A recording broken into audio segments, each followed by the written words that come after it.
Austin, Texas, what is happening? Holy cow, we've got so much going on.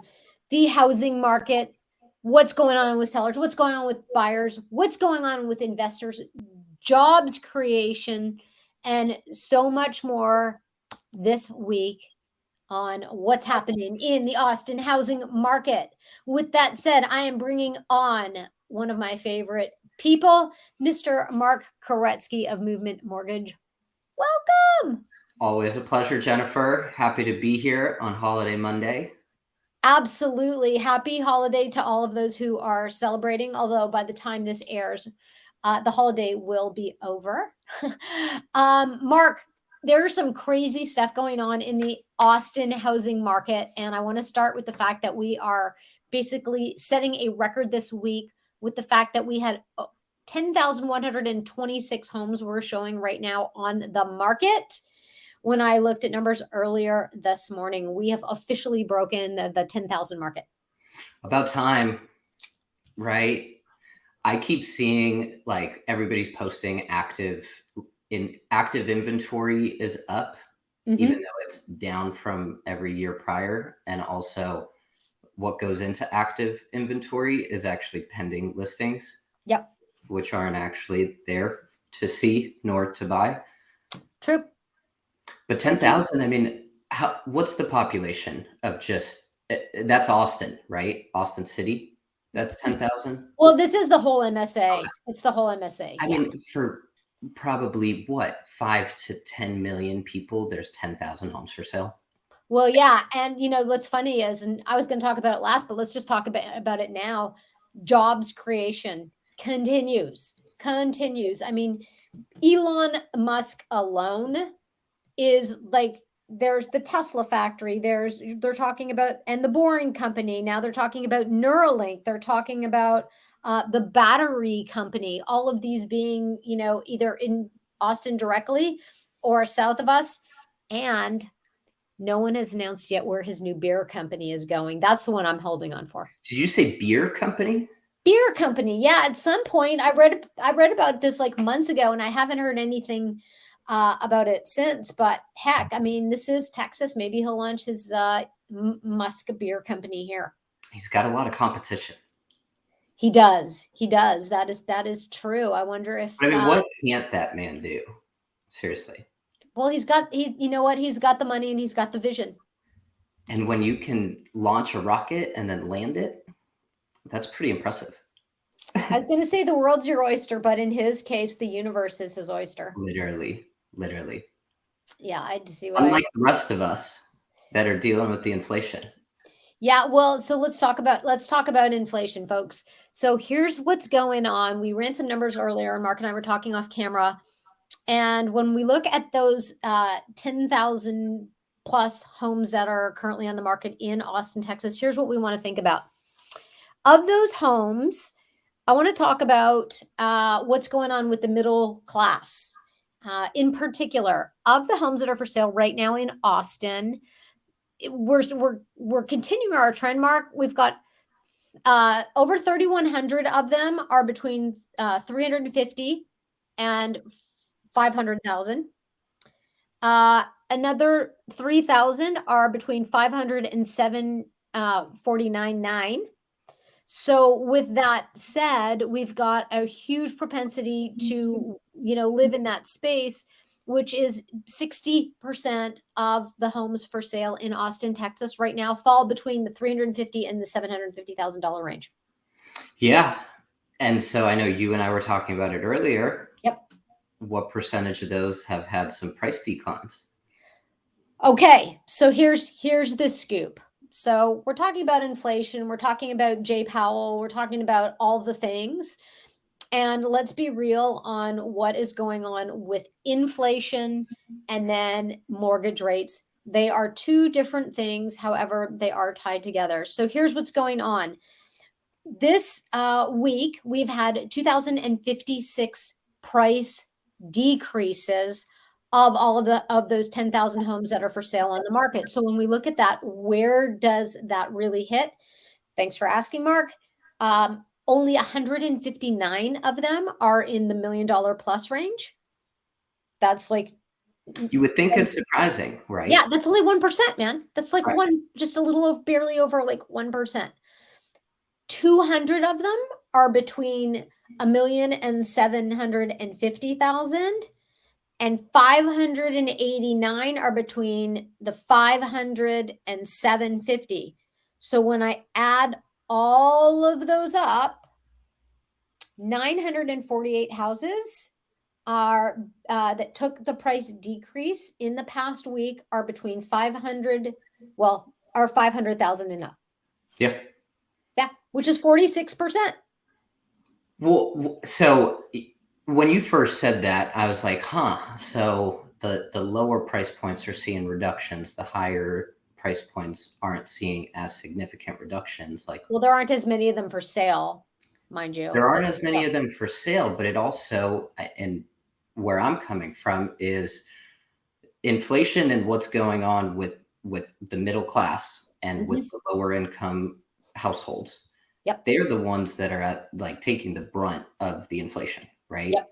When you have all of the disposable income, the price hikes on gas and milk and eggs don't hurt you so much. Yeah. But when you're already scraping by or having a hard time saving, and home ownership is something that you either want or need, inflation really starts to hit you pretty hard, right? Yeah. And so that's what I'm seeing, or like that's what I'm or not articulating. That's what I'm getting from that data, right? Is Mhm. it's not necessarily the well-off people that are negotiating and seeing price reductions. It's the middle class. They're the Yep. ones that are fighting to keep their equity and actually get in there and be able to gain equity. Absolutely. Absolutely. So just going back on that, if we did that, just looking at my numbers here, because trying to keep it in my head is like impossible because I really want to be specific for the people. Yeah.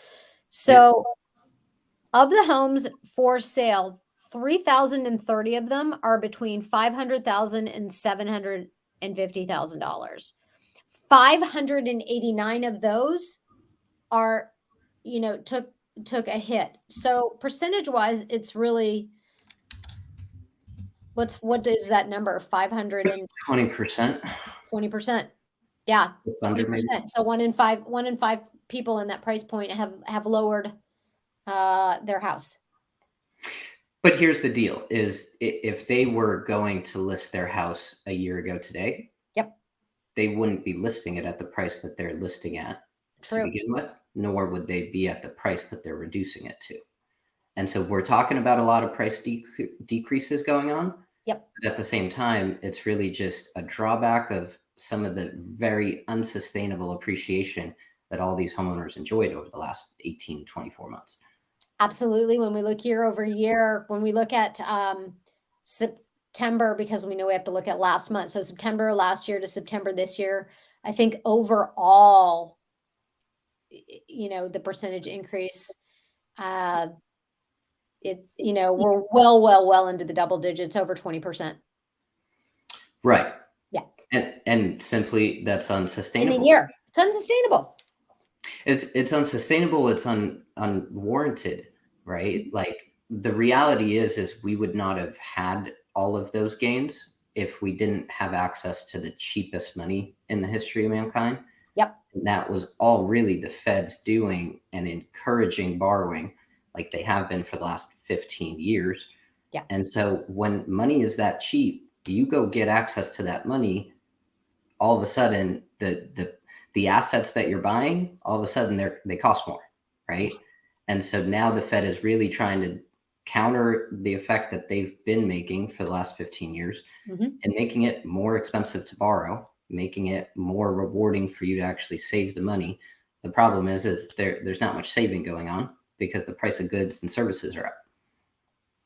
Absolutely. So that's actually a good segue into, now that we've talked about, what the how many houses are for sale. We've talked about price decreases and where it's really kind of hit, which is clearly the brunt of it. 54% of houses that took price decreases in Austin, Texas in the past week were under $500,000. So more than half.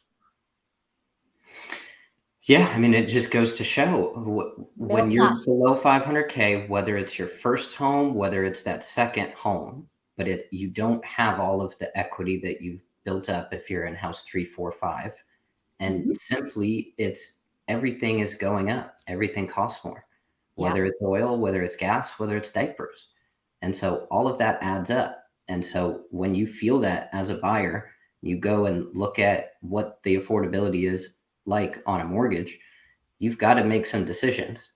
And Mhm. so we're seeing those decisions play out in the market, and sellers have to adapt to it. Yeah, and so now let's talk about what that means for sellers going forward, because there was something that caught my eye earlier this week through somebody that I very much respect in the marketplace, who was talking about assumable mortgages. And is it possible that when you are going to sell your home, can your buyer qualify for your lower rate assumable mortgage?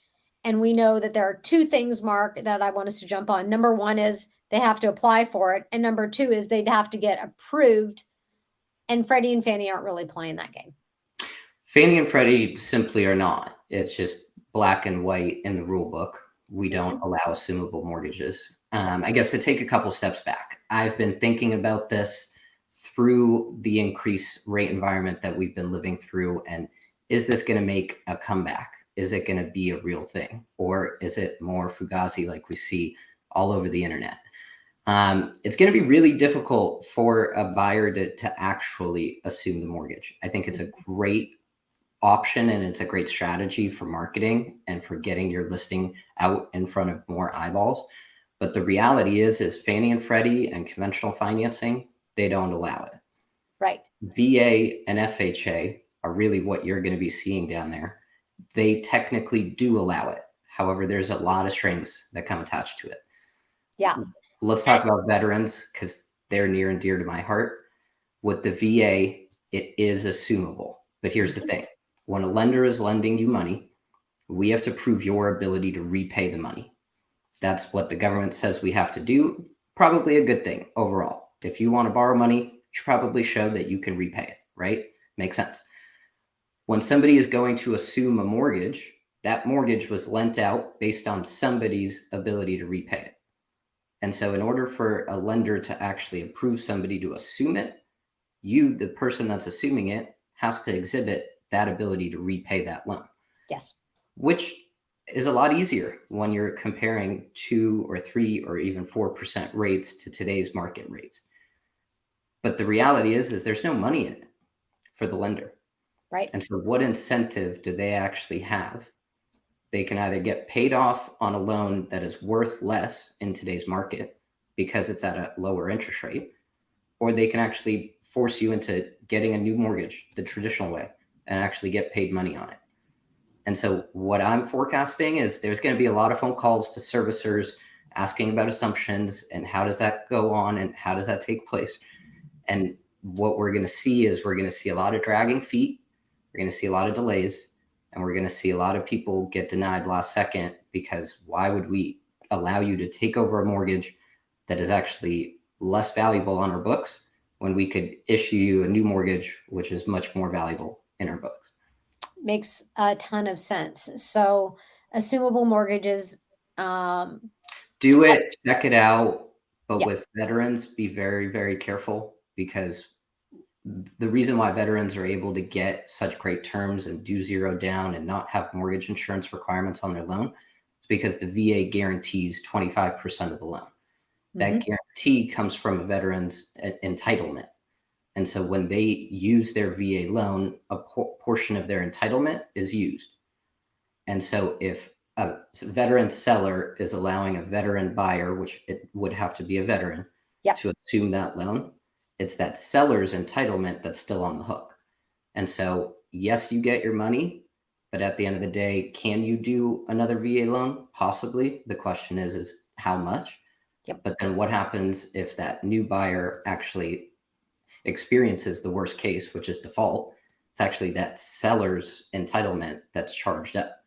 And so, veterans, be careful. I think it's a great option for you to be able to market your property. But at the end of the day, if you're comparing a buyer who's trying to assume your loan versus a buyer that's qualifying for a new loan today, you're probably better off going with the buyer that's qualifying with the new loan today with less strings attached.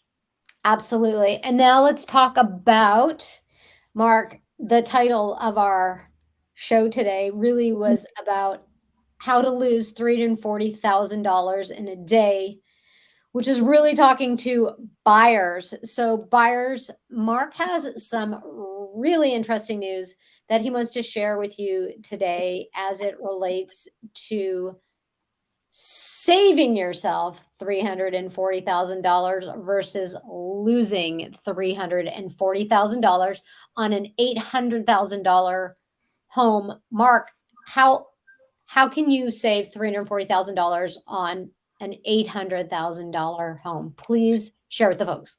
It's amazing what can happen when you just restructure a little bit of money, and instead of doing it and applying it the old-fashioned way and the traditional way and the common sense way and the way that everybody is told on the internet, which is do a bigger down payment, it really just has to do with restructuring that amount that we were going to put down into a lower down payment and then a prepayment.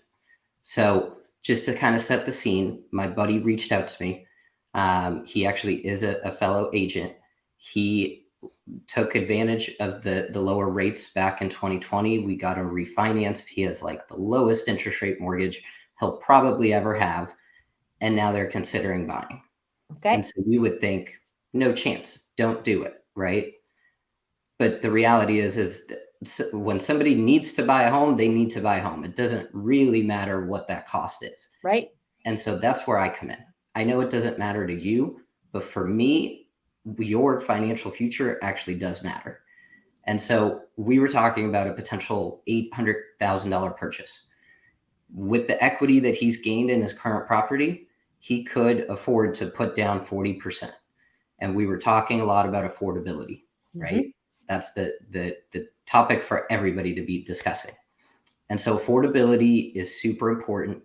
I always say you want the least out-of-pocket option to get to that affordability at the lowest cost.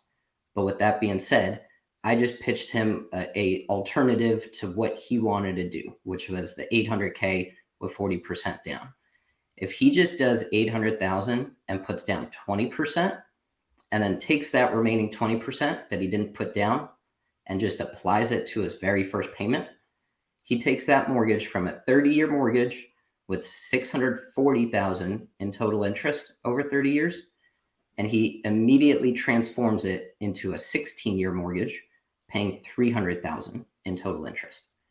And so it's literally the same exact amount out of pocket, just applied a little bit differently, and literally cut out 53% of the total interest. $340,000 in total interest gone. It's incredible. So, folks, imagine waking up in the morning and finding out that your mortgage lender just saved you $340,000 in one day with a single conversation based on restructuring the exact same amount of money. And this is why your real estate team matters. Because the last time I checked, not very many of us wake up in the morning and earn $340,000 in a day.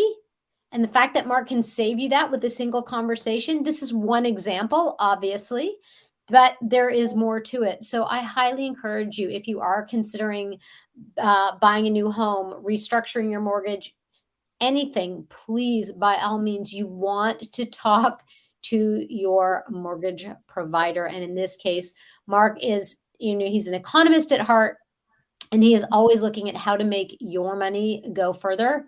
So, Mark, thank you for sharing that. It's huge, huge.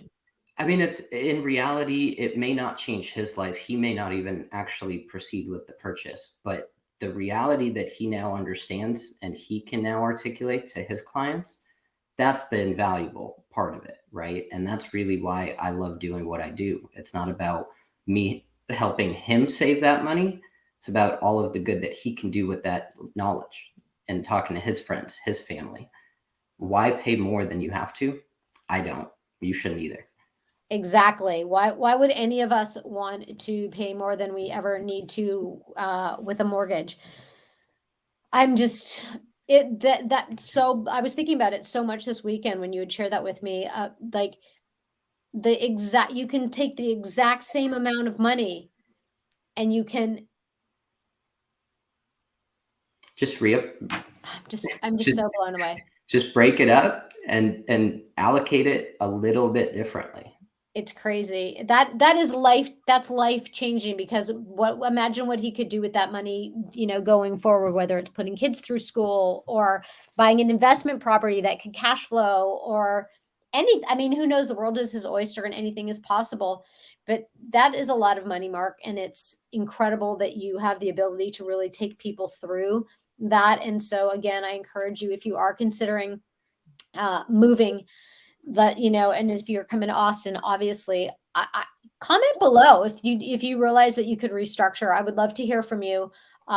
If you've ever even heard of such a thing, because to me it was mind blowing. And once you know something like that, there's no going back. It's one of those things where it's like the bigger the numbers, the bigger the numbers, right? And so the Absolutely. same thing can apply whether you're at 200K purchase price or 2 million purchase price. It's just the bigger the numbers, the bigger the numbers. Yep. Well, when that takes us to the investors part of the conversation, before we wrap up today, and right now for investors, especially if you're thinking about investing in Austin, Texas, I would love, obviously, to talk to you about how to make your money go further because it is really hard to cash flow on an investment property in Austin, Texas. Our property taxes uh, are unlimited basically because there's no cap on them. Um, right now there's a phrase that's being batted around called shelter inflation. And Mark, let's talk about what shelter inflation is because this is obviously has a big impact on whether or not someone who is an investor can actually have someone who is renting pay for their property. So you have a couple of different terms in there. Yep. Shelter inflation, it's really what we've been talking about over the weeks, which is the cost to have a roof over your head, whether Yep. it's rent or for you to own that roof, that price is going up. And so that's the inflation of your shelter cost of living, right? Yep. Then we also have the OER, which Yep. is an owner's expected return on rent. And Yep. so it's a little bit different than what most investors are using when it comes to analyzing a property. Yep. But it's a really good thing to look at when you're buying a primary residence. If shit hits the fan and we are experiencing the worst case scenario, instead of selling our house, instead of short selling or foreclosing, what could we rent it out for?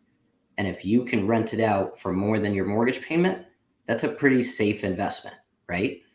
For investors, we are seeing a serious cash flow pinch, but a Yep. lot of investors that are looking at this as a long-term strategy and looking at the equity and the appreciation play within real estate investing, they're actually seeing more opportunities to buy right now because there's a lot less speculative investors that are just trying to take on this 18-month of appreciation that we had before.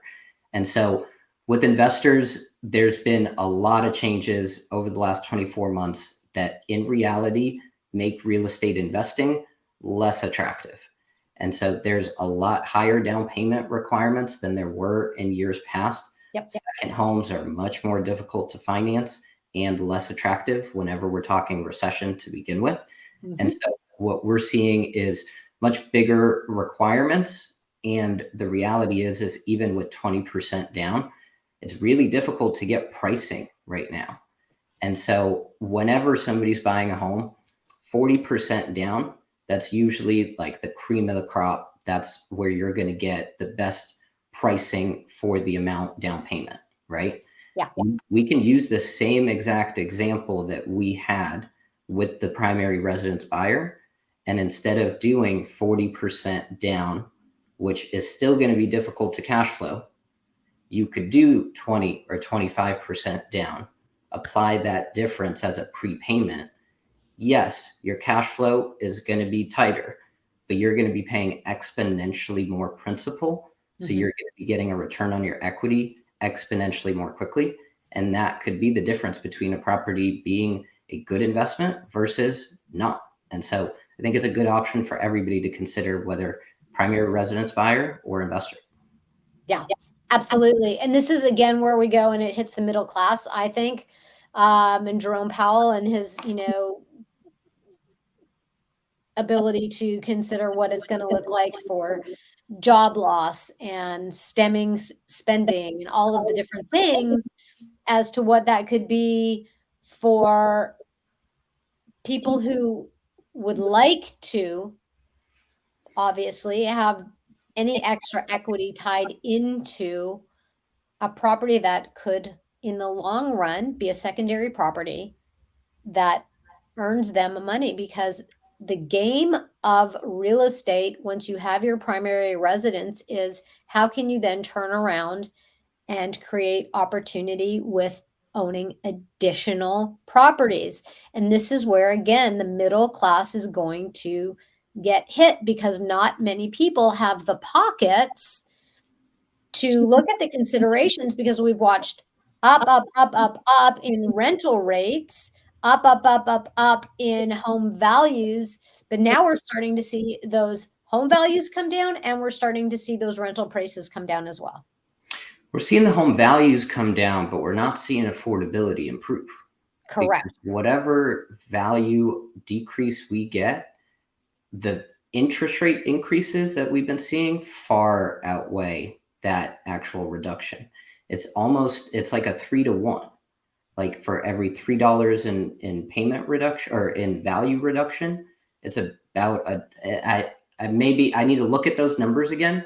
I think it's actually worse than 3-to-1.